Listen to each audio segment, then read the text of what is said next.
Welcome back to the channel. It's being reported today that Twitter has stopped enforcing its COVID-19 misinformation policy. The company silently in late November dropped their misinformation policy, and now they're no longer going to enforce it. They're going to allow people to speak freely, whatever they may think about COVID-19 policy. The news media is quite upset about this. CNN has a story in which they talk about Elon Musk and his bad views. The bad views include his view that forcibly imprisoning people, by that he means lockdowns, was unjust and maybe not helpful. He didn't like lockdowns. They don't like that view of his. I think it's actually kind of reasonable. And his other view was he told a reporter in 2020 that both he and his children are not at high risk of COVID-19 and they weren't going to get vaccinated. So that's another heretical view he holds. Well, he's kind of got a point that the kids are at very low risk of bad outcomes, and he's kind of got a point that in America right now, vaccination rates in kids under the age of 11 are quite low, and under the age of 5 are abysmal. They haven't even broken 10 percentage points under the age of 5, and 5 to 11 is about 30%, maybe 33%, something in that ballpark. They're pretty low, so a lot of people tend to agree with him. What do I think about this? I think when it comes to misinformation, it's ubiquitous. It's everywhere. I mean, just recently I read somebody who said COVID-19 can permanently lower your sperm count. So on the fear side of the spectrum, on the fear-mongering side, you get misinformation. This was some garbage study that was done in IVF clinics, and it's not really pertinent to the majority of people. And moreover, I'll leave that alone. I don't want to keep getting into this. It's a crazy idea. There are many other crazy ideas that COVID will cause irreversible long-term brain damage, if you were to get it, or that you can even have asymptomatic COVID and it can shrink your brain. I mean, these are, I think, verging on misinformation claims. There's the claims that come out of that VA data set where they repeatedly say that they're showing that mild COVID-19 is linked to all this long COVID diagnoses. But they got two problems in those studies. One, they're not actually looking at mild COVID-19. They're looking at VA captured documented COVID-19, which is not mild because the vet is sick enough that they're coming in and getting tested, and they're not looking at COVID-19 symptoms. They're actually looking at ICD-10 codes, which is not the same thing. So that's also, in my mind, misinformation. And there's a whole bunch of misinformation on the fearful side of the spectrum. I mean, the idea that you should carry a CO2 monitor, and if it beeps, you should wear on a mask. This was promoted by STAT as a expert strategy to defeating COVID-19, but that's misinformation. It has no randomized evidence that actually makes you better off in the long run. It doesn't even have evidence that you're less likely to get COVID, and it also sounds pretty implausible to me. So you have that kind of misinformation. To my knowledge, Twitter has never censored people who fear-mongered about COVID. It never censored on that end. Let's talk about the other end. There's certainly misinformation on the other end, misinformation that somehow COVID and cellular networks are related. Okay, that's crazy. That's obviously not the case. And a whole bunch of misinformation that many pills or supplements will somehow improve COVID-19 outcomes. I call it misinformation because, until you do a robust randomized control trial showing that that's true, you should be cautious about saying that it's true. And certainly you should be cautious about taking any cocktail of pills. What's not misinformation is the idea that kids are at very low risk of the virus, that one can have an honest debate about how hard should we push on vaccination strategies, if at all. And different countries around the world have had different set points on this. What's not misinformation is to have an honest debate about COVID myocarditis and what we should do about it. And what's not misinformation is to debate whether or not lockdowns were helpful, whether or not school closure was helpful. What is the evidence base for masking? That's not misinformation. That's part of a scientific debate. But Twitter was unable to actually tease out what's really misinformation from what's regular debatable topics, and as such failed miserably. I'm going to show a tweet on the screen, and my tweet is going to be a tweet by a drug development expert named Angry Cardiologist that was censored, where he talks about how COVID-19 myocarditis is not as important as vaccine-induced myocarditis. And he was right then, he's right now, being very sick such that you have troponin leaks in the intensive care unit. That's not the same thing as being a healthy person getting a medical product and having crushing substernal chest pain that takes you to the emergency room. Those are very different things. Being very, very sick and a fraction of those people having troponin elevations is fundamentally different than the idiosyncratic event of myocarditis post-vaccination. And one is much more salient and addressable than the other. And that is the post-vaccination event. That's an iatrogenic injury. And what you need to do about it is the moment you're aware of it, you need to start thinking about strategies to preserve whatever benefit you think the vaccine has and mitigate the harms. Those could be spacing the doses eliminating the use of Moderna in people under the age of 40. Those could be randomized trials testing lower dose strategies. Those could be perhaps omitting doses or omitting all the doses in people who've had and recovered from COVID-19, having different randomized trials for people who've had and recovered versus people who haven't. All sorts of things you can do about it. We did absolutely none of that. And people like angry cardiologists who tried to draw attention to the problem, a drug industry expert, were censored by Twitter.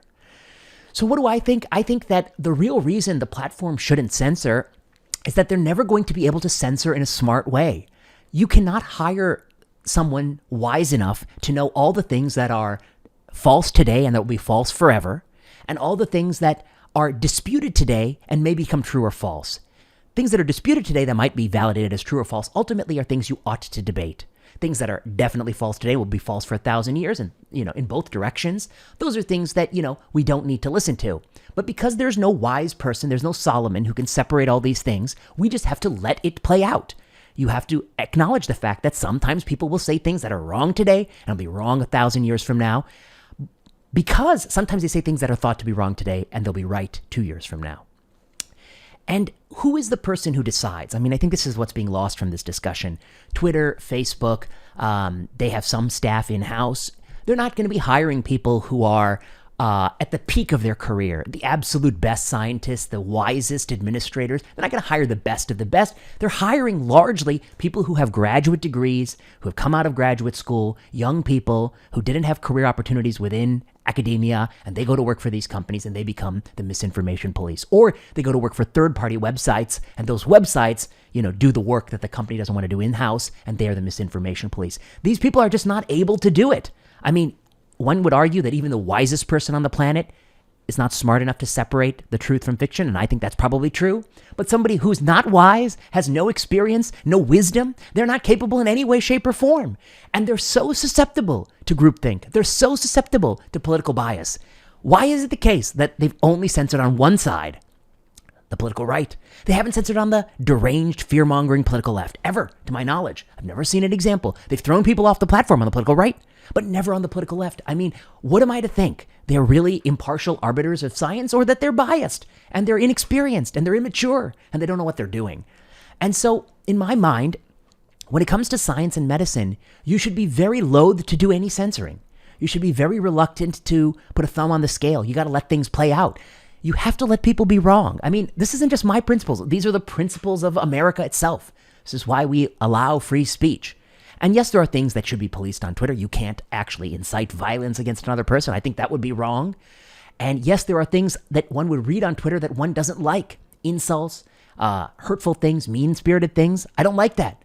And I think we should have a community standard where we see that we, don't interact with those people, particularly when they're anonymous accounts. We block them and we move on with our lives. But I don't think that the platform itself should be in the business of regulating what is true and false, and even what is within decorum and out of decorum. I don't think they should regulate that either. I think they should have some very, very simple rules. I think Michael Tracy has just tweeted out what their rules were in 2015. And they were very, outside of direct threats of violence, they were very sort of hands-off. They let things play out.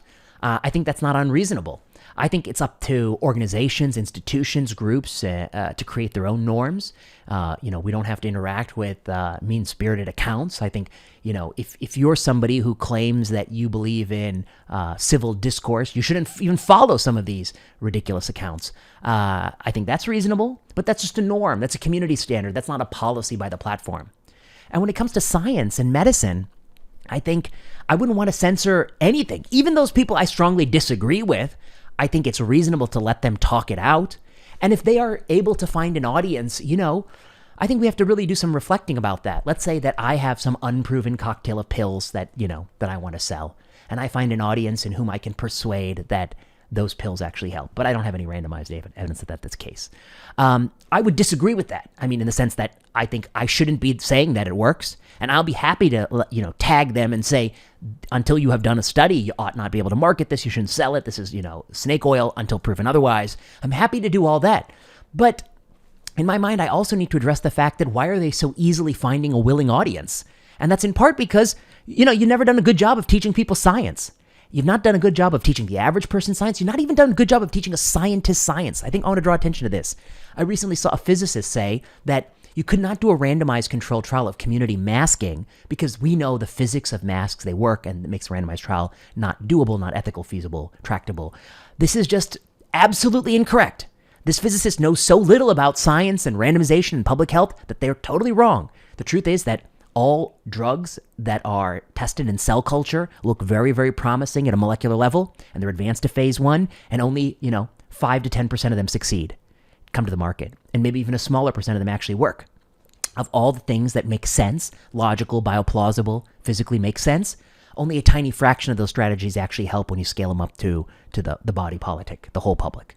Okay, so randomization is to test something that's more than the sum of its parts, the complex emergent phenomenon of if you advise people to wear the mask, does it actually slow the spread in the community? And is that slowing spread actually valuable? And you could argue that prior to vaccinating old people, it was valuable. It delayed that. But after you vaccinate everyone who want to be vaccinated, it's no longer valuable. It's just delaying the inevitable. We got to get back to life, So one can change one's endpoints when there are different strategies that emerge along the way. But this physicist doesn't know that you need a randomized control trial. And the layperson who's thinking about these pills, they certainly don't know you need a randomized control trial. So where's the failure? The failure is science education. Our science education is so bad. We teach people science factoids. We don't teach people the process of science, how science adjudicates disputes. The media covers these terrible VA long COVID studies, just fear-mongering about COVID. The science is so bad. It's so abysmal. I recently got in a debate with a professor from Oxford who I admire a great deal, and he was saying that long COVID can easily happen even if you have mild or asymptomatic disease. And how does he know that? Trust people who tell you their anecdote. And I pointed out to him that if I got vaccinated and 3 months from now I said I had lightheadedness, you wouldn't trust me that that was the cause. You'd want evidence that that was the cause. And similarly, you should want evidence that the COVID-19 virus actually caused that symptom.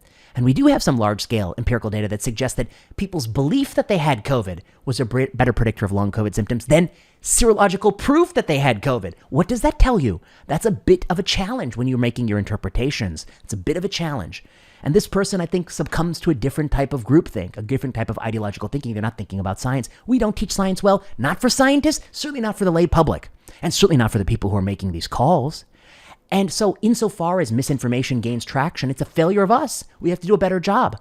Try to, instead of banning people who promote misinformation, try to teach how can I separate what's truth and fiction? And why should I be persuaded by truthful claims? Why are randomized trials better? That's what I've tried to do on my channel.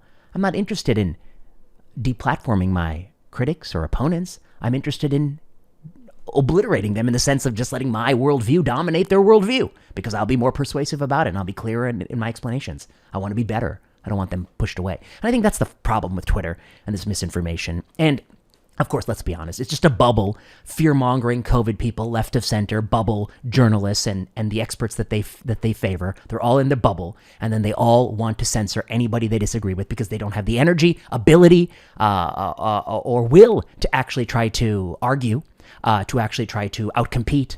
And in many ways, much of their platform is actually ill-conceived, illogical, and flawed. And they actually did some disservice. They minimized vaccine safety events, and as a result, we didn't take myocarditis safety seriously enough. We didn't do the appropriate studies. We still haven't had the Pfizer post-marketing study of troponin elevation in a bunch of kids who've gotten this who didn't have symptoms to see what the subclinical myocarditis rate is. We still don't have that. And we certainly never actually made a good faith effort to lower the harms of myocarditis. That's a failure of the CDC and a failure of the FDA. So I'm glad Twitter is dropping the ridiculous policy being implemented by someone who has no wisdom and no experience and no ability to do it. And even if you found me the wisest scientist, I wouldn't be persuaded that they have the ability to do it. But I'm certainly sure that it's not somebody fresh out of grad school. So, who's also extremely politically activated and only talks to people who agree with them 100% on all issues. And so they have total agreement on all things. That's not the person who should be doing any censoring. If you like this video, you know what to do. Like, subscribe, comment, leave a message below. Subscribe to this channel, send the video to a friend, and until next time.